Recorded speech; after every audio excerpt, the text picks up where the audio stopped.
नमस्कार, दिन के 1 बजने के साथ ही वक्त हो गया है न्यूज रूम लाइव का। आपके साथ मैं दीपिका सिंह। नमस्कार, आपके साथ मैं हूं मोनिका सिंह। तो चलिए सबसे पहले बात करेंगे संसद के शीतकालीन सत्र की, जिसका आज आखिरी दिन है। और इस बीच आपको बता दें कि one nation one election bill जो कि संसद में पहले ही पेश हो चुका है, उसे लेकर जेपीसी गठित कर दी गई है। 39 सदस्य जेपीसी का गठन हो चुका है। कमेटी में लोकसभा से 27 और राज्यसभा से 12 सदस्य शामिल होंगे। अगले सत्र में रिपोर्ट पेश करेगी ये समिति। तो one nation one election bill को लेकर बड़ा अपडेट बता रहे हैं। जेपीसी का गठन हो चुका है। One nation one election bill संसद में पेश किया गया और उसके बाद अब जेपीसी का गठन भी इसे लेकर हो चुका है, जिसके तहत सर्वसम्मति बनाई जाएगी, आम सहमति बनाई जाएगी। क्योंकि अभी तक हमने देखा कि लगातार विपक्ष इसका विरोध कर रहा है और इसे संविधान के खिलाफ बताया जा रहा है कि संविधान के मूलभूत ढांचे के अनुरूप नहीं है ये बिल।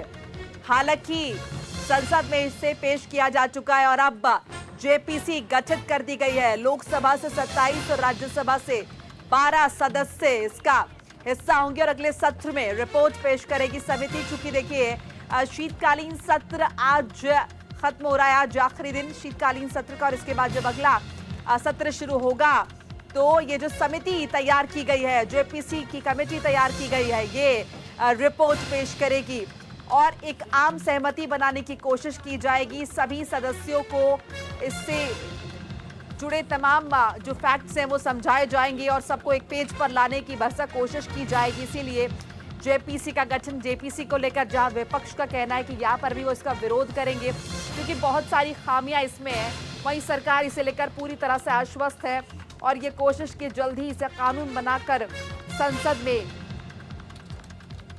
संसद से पास हो जाए, कानून बन जाए और इसे जल्दी लागू कर दिया जाए, जिसके बाद 2029 में एक साथ चुनाव जो है वो संपन्न कराए जाएंगे। आनंद कुमार सिंह हमारे साथ जुड़ चुके हैं हमारे सहयोगी फोन लाइन के जरिए। आनंद, आज शीतकालीन सत्र का आखिरी दिन और वन नेशन वन इलेक्शन को लेकर जेपीसी भी गठित हो चुकी है, क्या कुछ इन्फॉर्मेशन आपके पास?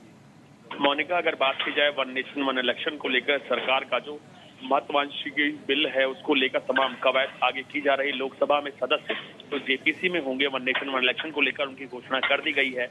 आज एक और लिस्ट आई जिसमें राज्यसभा के जो मेंबर्स उसमें शामिल होंगे उनकी घोषणा की गई है। आज राज्यसभा की जो बात किया उसमें घनश्याम तिवारी, भुवनेश्वर कातला, डॉक्टर के लक्ष्मण जो कि बीजेपी के खेमे से हैं, कविता पाटीदार, संजय कुमार झा, रणदीप सुरजेवाला कांग्रेस, मुकुल वासनिक कांग्रेस, साकेत गोखले समेत संजय सिंह जो कि आम आदमी पार्टी के हैं, विजय साई रेड्डी और मानस रंजन, ये तमाम सदस्य होंगे जो राज्यसभा से जेपीसी में शामिल होंगे। दरअसल हर समय कोशिश की जा रही है कि वन नेशन वन इलेक्शन को लेकर सरकार जल्द ही बिल लेकर आए और उसके साथ साथ जो तमाम विपक्ष है उसको भी अपने साथ रखा जाए। और यही कारण है कि तमाम जो बिल पेश करने के बाद जैसे स्वीकार हुआ उसको तुरंत ही जेपीसी के पास भेज दिया गया और जेपीसी अब इसको लेकर बातचीत करेगी तमाम पार्टी से, उनके नेताओं से कि क्या क्या अगर इसमें अमेंडमेंट हो सके वो करा जाए, जिससे विपक्ष को भी साथ रखा जा सके। हर संभव कोशिश की जाएगी। अब देखने वाली बात ये होती है कि जेपीसी कब बैठती है और उसको लेकर तमाम पार्टी के बीच क्या, जैसे वक्फ बोर्ड को लेकर जेपीसी में कई घटनाक्रम देखने को मिले,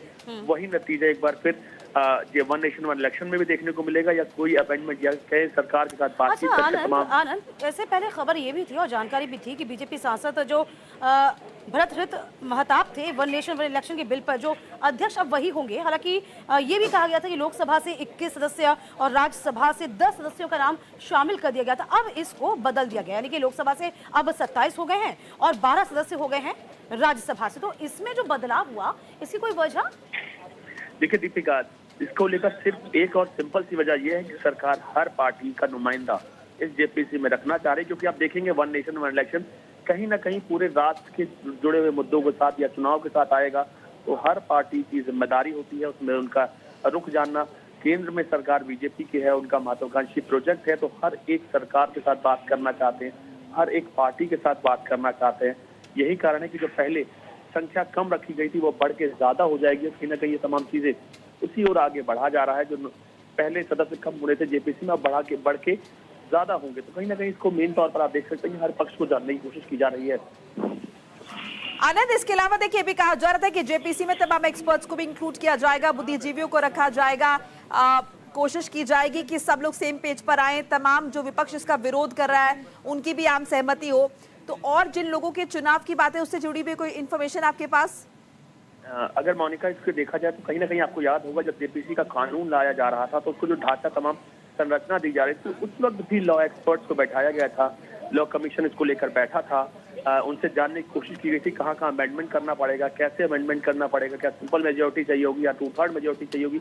हर समय कोशिश की गई थी कैसे ना कैसे करके इसको कॉन्स्टिट्यूशनली ठीक किया जाए और उसके साथ कॉन्स्टिट्यूशनली के साथ तमाम पक्षों को भी साथ रखा जाए।